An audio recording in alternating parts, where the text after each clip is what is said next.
Guys, welcome to Astute 2024, day 29. Two days to go. 2 days to go. Like we did it. We did it. We did not do it yet. It's remaining 2 days. You're welcome to Astute 2024, day 29. And today we're reviewing the book of Proverbs, chapter 29. And I will just review some of those important verses that stand out for me in this particular chapter. The first verse that stands out for me is verse 1. And this particular chapter of the book of Proverbs talks about using our good sense.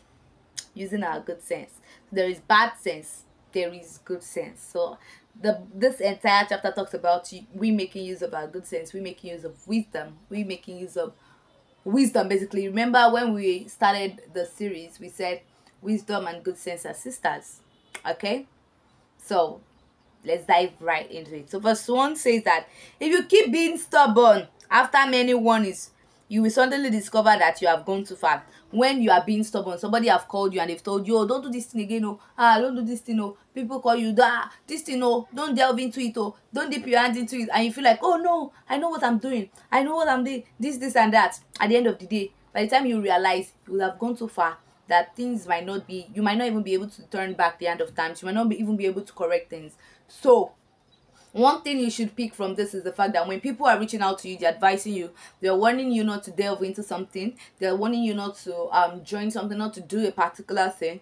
After you've inquired from God, it's better that you take to the advice, take to whatever instructions they're giving you, warnings or advice they're sharing with you at that point in time, because it might even be God using them to save you from something that would destroy you in the nearest future. So take note, when a group of people, it can even be just one person, it might not even be a group of people, when someone is telling you the same thing, warning you over and over again, it's better you learn.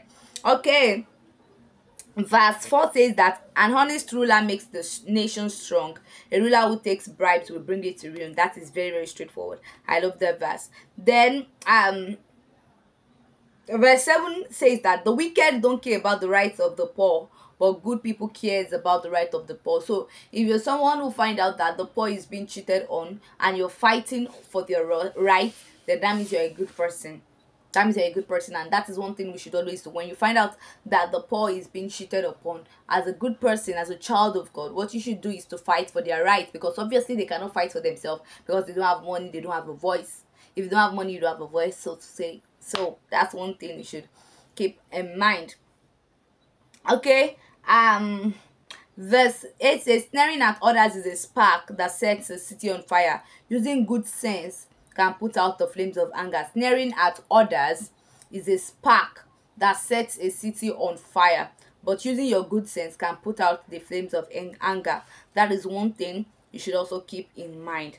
Another gem that stood out for me in that chapter is that kings who are fair to the poor will rule a long time. If we have any ruler, if we have any leader that are fair to the poor, that consider the poor, that are always putting the poor at mind, that they have the best interest of the poor people at mind, then you should know it that those people who are fair to the poor would always rule for a long time. If you're a leader, you have the best interest of the poor at heart, be sure that you will rule for long, you would maintain leadership position for long. That's one thing I want you to be certain of.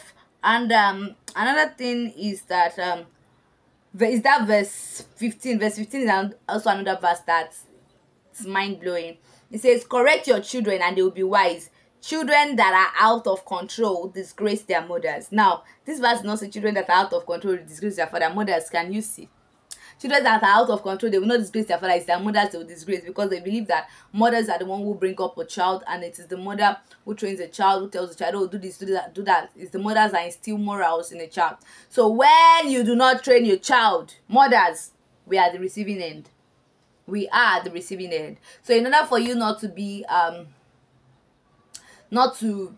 at loss, let me say that, in order for you not to be at loss or fall into disgrace, it's better for you to raise your child, correct your children, not raise your child, raise your children, correct your children, so that they will be wise and they will not put you in trouble.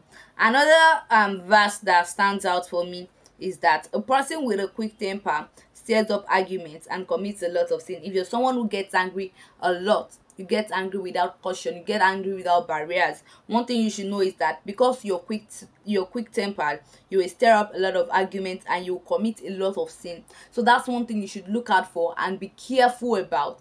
That is one thing you should look out for, and you need to be very careful about it. Then verse 23 says, too much pride brings disgrace, humility leads to honor. God resists the proud and he giveth grace to the humble.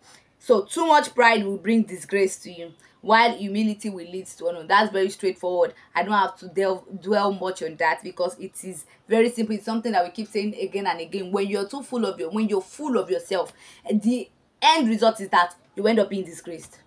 But if you want to be honored, you need to bring yourself low so God can raise you up. Okay. Verse 24 says, if you take part in a crime, you are your worst enemy, because even under oath you can't tell the truth. There is no way you want to implicate yourself. Can you see? So the best thing you can do for yourself is for you not to get yourself involved in any form of crime, because the moment you get yourself involved in crime, you've shot yourself in the leg. So there is nothing anybody can do to help you. So the best thing you can do is for you to help yourself. Okay. The last verse that stands for me is verse 26. Even though verse 27 says good people and criminals cannot really stand each other, and that's a truth, that's a fact. But verse 26 stand out for me again. It says that many try to make friends with a ruler, but justice comes from the Lord. You know, a lot of people want to make friends with the judge. A lot of people want to say, oh, they want to do this, they want that. They want to make friends with those people who are in power, just so that the law can favor them. But one thing is that it is the Lord that gives justice. It is the Lord that judges, regardless of whatsoever the earthly judge can say, regardless of whatsoever verdict the earthly judge is given or has given. Just know that justice belongs to the Lord. So whatever they've done, just know that if somebody is wrong, somebody has done wrong, they will suffer the consequences of their action. There is nothing they can do. They will definitely suffer the consequences of their action. So if you know you don't want to suffer the consequences of your action, do what is right and avoid evil. With this, I hope you've been able to learn a thing or two from Proverbs chapter 29. Till I see you tomorrow for Proverbs chapter 30. Remain blessed, and I pray God bless you. Bye.